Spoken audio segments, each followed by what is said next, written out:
16 Maret siang saya dan istri landing di bandara.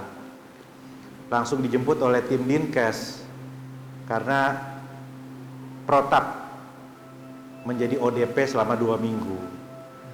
Salah satu yang menjemput adalah Dr. Budi, Kepala Bidang di Dinas Kesehatan, yang setelahnya terindikasi COVID dan meninggal dirawat yang sama di RSUD.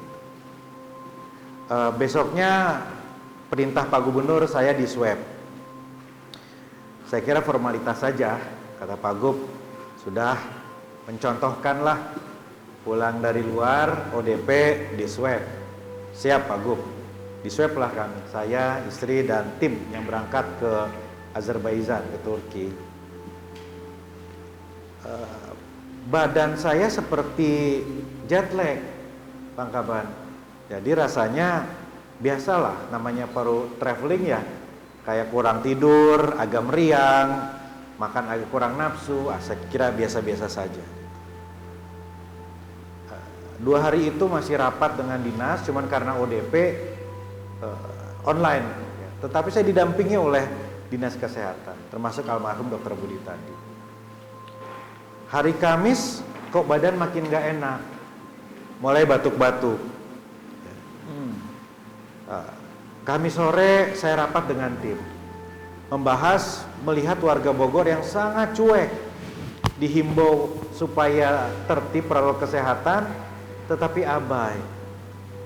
Kata Sekdis Kesehatan, Pak Wali tolong himbaukan buat pernyataan. Saya bilang nggak mempan kalau pernyataan wali kota, harus ada yang nendang.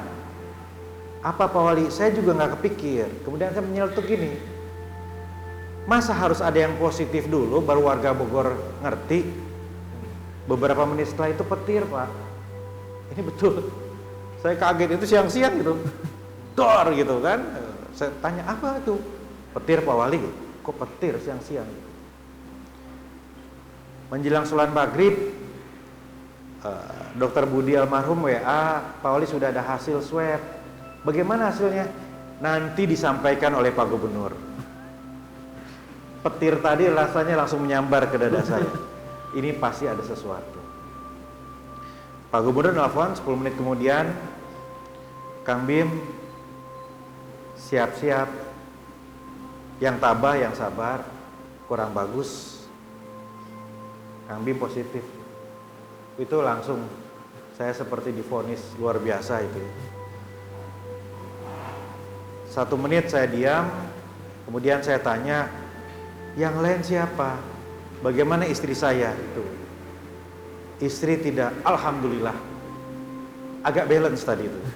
Jadi langsung 50-50 senangnya gitu, udah.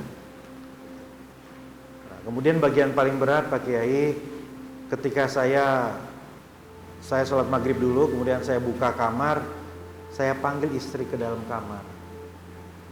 Mom, yang sabar, ada kabar kurang baik. Positif. Istri nangis, mau meluk, saya tahan, jangan. Good newsnya adalah kamu negatif, tapi dia tetap nangis. Bagian yang paling berat berikutnya adalah anak-anak. Saya bilang tolong panggil anak-anak. Setelah kita sholat maghrib, anak-anak kita panggil ke ruang makan. Istri memanggil anak-anak. Agak lama, saya pikir mungkin ada pengkondisian. Ketika saya duduk di ruang makan, anak-anak duduk, matanya sudah merah semua. Saya bilang, anak-anak, bismillah, kita sedang diuji, ayah positif. Anak saya laki-laki yang gagah perkasa, yang tengilnya luar biasa, bercucuran air mata, nggak ngomong apa-apa. Anak saya yang perempuan, yang soleha seperti ibunya, itu hanya bilang begini, can I hug you? Aku boleh peluk ayah. Saya hancur hati saya mendengar kata-kata itu. Gak bisa kakak, ayah positif. Aku mau meluk gak apa-apa, gak bisa, tahan.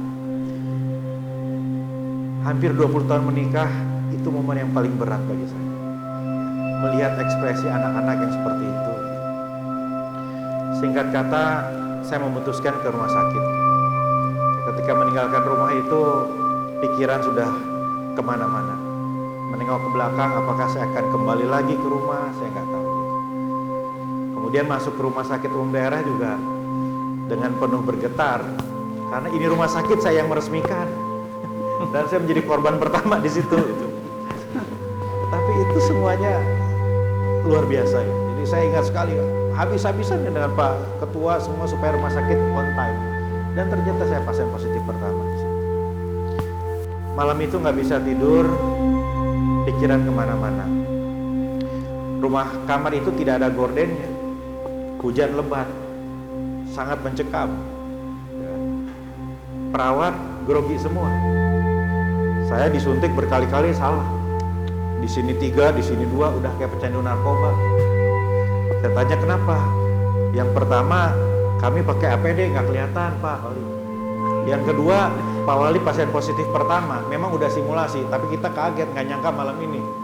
Yang ketiga, Bapak kan wali kota, grogi berat saya Pak. Bayangkan, itu luar biasa berat. Tenaga medis grogi, saya nervous, pikiran kemana-mana, di luar hujan dan sebagainya. Sementara pikiran yang sangat menghantui adalah, apakah istri dan anak-anak akan terus negatif? Itu menghantui saya luar biasa. Jam 3 dini hari melihat WA sudah rame, karena ternyata rilis Pemkot sudah keluar jam 1 dini hari. Subuh online rame sekali. Disitulah fisik saya sangat drop. Tambah mual, tambah pusing, badan meriang, down sekali.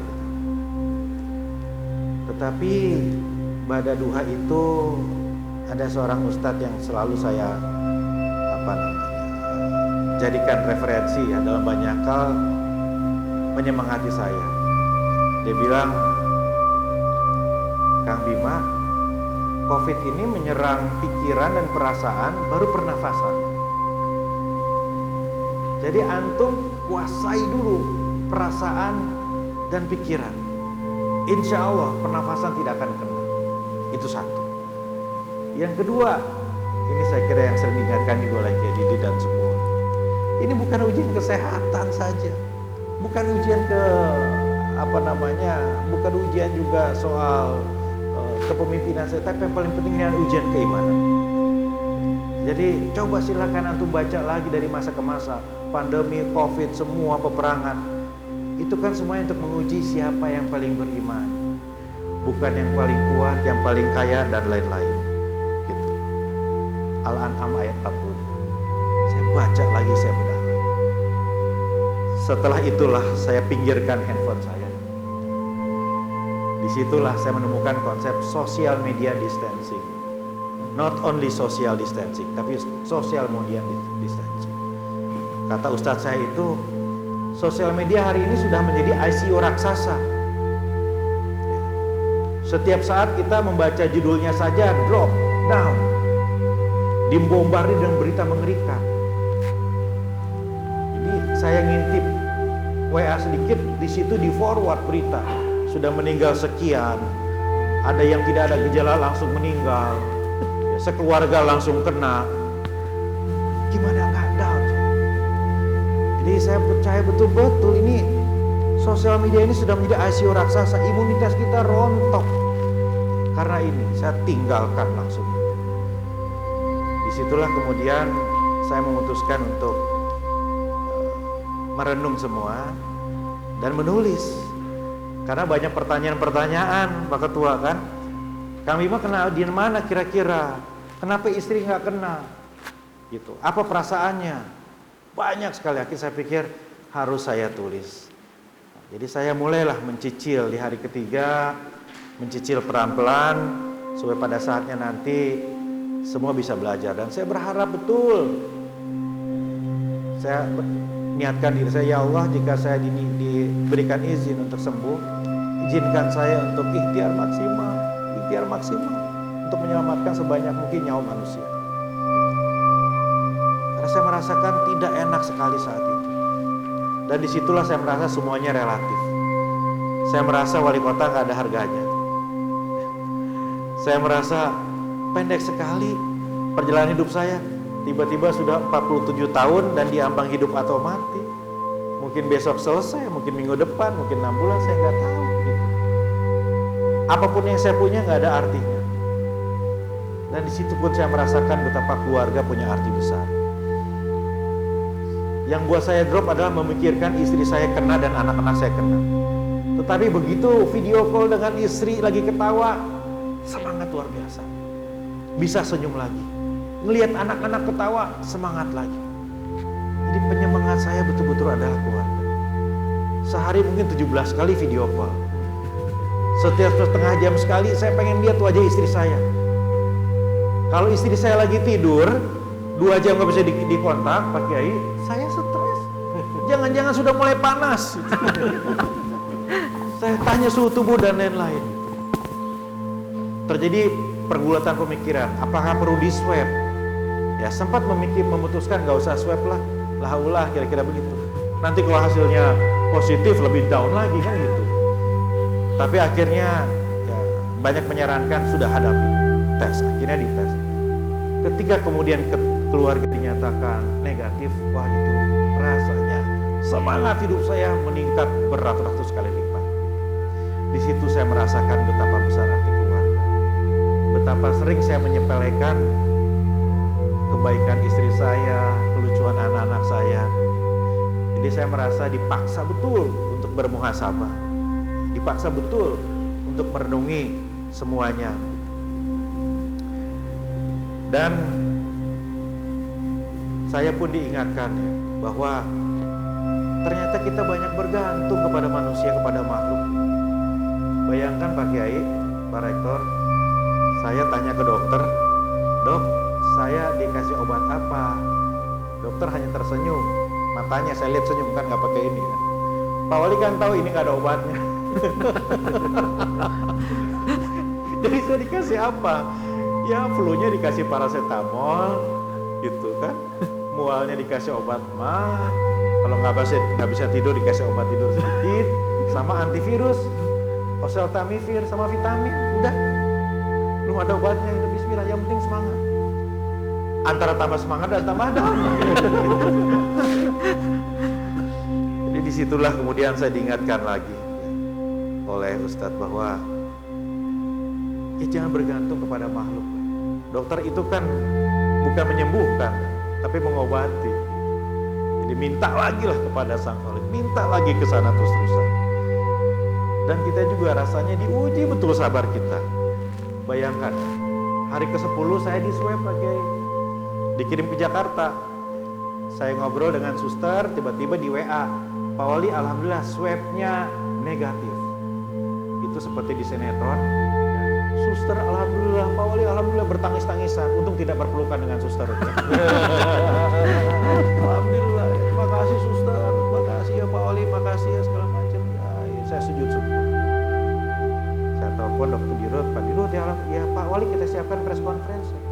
Bapak bisa pulang. Enggak. Sebentar Pak Dirut, katanya harus 2 kali. Oh iya betul juga ya 2 kali. Ya, sudahlah, tes lagi lah sekalinya besok.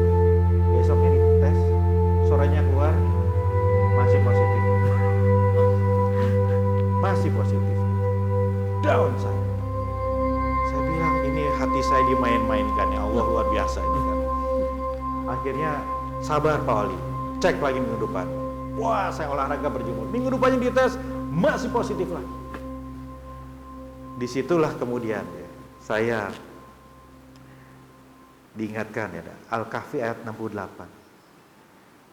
Bagaimana Anda bisa sabar sedangkan Anda tidak tahu ilmu yang Anda hadapi. Jadi sabar itu ternyata ada ilmunya, saya baru tahu. Jadi kalau sabar itu, ketahui dulu, oke, kalau begitu saya cek tuh ilmu duniawinya itu kan. Kenapa swab saya bisa kembali positif? Oh, ternyata saya baru tahu bahwa seperti lembaga survei, Bang Taman, metodologi bisa beda-beda, gitu. Dan kualitas tes spesimen bisa beda. Jadi kalau yang pertama itu saya 3 hari baru diproses. Yang kedua masih hangat 3 jam langsung diproses. Jadi masih bagus tuh sampelnya. Jadi agak beda. Yang ketiga, kalau margin error, nah kalau margin error ini bisa tipis. Ya kan kalau survei, kalau capres, kalau beda tipis, LSI bisa bilang si A menang, indikator bisa bilang si B menang karena margin error itu 3%. Saya margin error. Kenapa? Karena virusnya sudah sedikit. Jadi virusnya sudah sedikit, margin error. Itu saya baru tahu. Jadi ternyata untuk dinyatakan sembuh, kadar virusnya itu 40. Itu sembuh tuh. Nah, saya 36. Minggu depannya 37. Minggu depannya lagi 38. Saya tanya waktu pertama berapa? 20. Bagi yang berat sekali, yang kemudian nggak bisa bernafas itu belasan. Saya pertama masuk itu 20. Saya nambah ilmu. Oh, berarti positif thinking saya. Ya, walaupun masih positif, tapi sudah naik tuh 38 gitu kira-kira. Saya melihat relevansi ini. Oh, kalau sabar itu ternyata ada ilmunya. Harus dipelajari segala macam. Nah, kemudian disitulah saya mempelajari tes darah dan lain-lain. Tapi kemudian saya berpikir begini, ini saya yang punya pendidikan, bagaimana dengan warga yang lain? Ada warga, ada staf saya Pak, 18 kali swab. Swab ke-16 sudah mau gila, dia depresi. Dan apa yang paling menarik? Baru saja WHO mengeluarkan rilis katanya, bahwa sesungguhnya di hari ke-11 setelah hari pertama terjadi gejala, virus itu sudah tidak menular. Baru saja minggu lalu. Jadi katanya kulturnya itu sudah nggak menular. Jadi misalnya sudah 2 minggu saya, ya, misalnya pertama punya gejala batuk, sudah 2 minggu, ya walaupun masih ada batuk, walaupun swabnya masih positif, tetapi dropletnya nyampe itu nggak akan menular, nggak akan itu baru. Makanya kemudian sekarang Kementerian Kesehatan mengeluarkan edaran kriteria sembuh diperbaharui. Jadi yang ingin saya sampaikan adalah ini kita perang menghadapi satu virus yang luar biasa, misterius dan jenius. Bermutasi, ini segala macam, strain dan sebagainya. Dan seperti Bang Kaban sampaikan, ini nggak bisa kalau nggak dengan spiritual, nggak bisa. Jadi kuncinya kembali lagi ke spiritual. Dan di sini saya melihat betapa aspek spiritual ini banyak bolong di sana sini. Penolakan terhadap jenazah ini persoalan spiritual. Perspektif tentang konspirasi teori ini spiritual, husnuzon. Tidak berbaik sangka kepada skenario Allah. Penuh dengan konspirasi menyalahkan ini. Di sosmed saya 50-50. Yang konspirasi teori dan percaya COVID itu ada. Jadi berat perjuangan kita. Jadi saya berharap betul sebetulnya kita bisa membangun bersama narasi yang kuat tentang spiritual ini. Kalau frekuensi spiritual kita sama, enak kita membangun ketahanan keluarganya begitu. Dan di akhir sebenarnya masih banyak, tapi saya kira nanti bisa sambil ngobrol. Di akhir saya ingin menyampaikan satu hal yang menjadi renungan kita bersama. Kita ini diancam, dihadapkan pada satu ancaman untuk menghadapi lost generation, generasi yang hilang. Buku ini saya terbitkan ketika bulan Ramadan, tapi rasanya menjadi sekarang banyak yang perlu saya harus revisi dan koreksi, karena ternyata jauh lebih kompleks daripada yang saya tulis di sini. Positif 2. Jauh lebih kompleks. Yang baru saya sadar ketika kembali ke kantor. Ketika kembali ke kantor saya baru sadar ada pasangan muda yang menunda menikah karena COVID. Ada pasangan yang baru menikah menunda punya anak karena takut COVID. Ada ibu-ibu hamil yang terancam untuk stunting karena suaminya putus kerja. Ada anak-anak balita yang juga terancam kekurangan gizi karena terpapar secara ekonomi. Dan berapa juta anak-anak kita di Indonesia yang hari ini kehilangan mendapatkan kesempatan pendidikan yang proper selama jangka waktu yang tidak tahu. Dan saya tidak segan mengatakan bahwa Kementerian jauh dari ideal untuk mengatasi hal ini. Saya sampaikan kepada Mas Menteri langsung, we are facing the lost generation. Gak main-main ini, gak main-main. Persoalan orang yang gak punya akses internet, persoalan anak-anak yang gak punya gadget, persoalan orang tua yang gak bisa beli kuota, persoalan orang tua yang stres tidak bisa mendampingi anaknya, persoalan guru yang mati gaya karena tidak tahu lagi harus mengajarkan apa. Anak kita saja stres, Pak Ketua ya.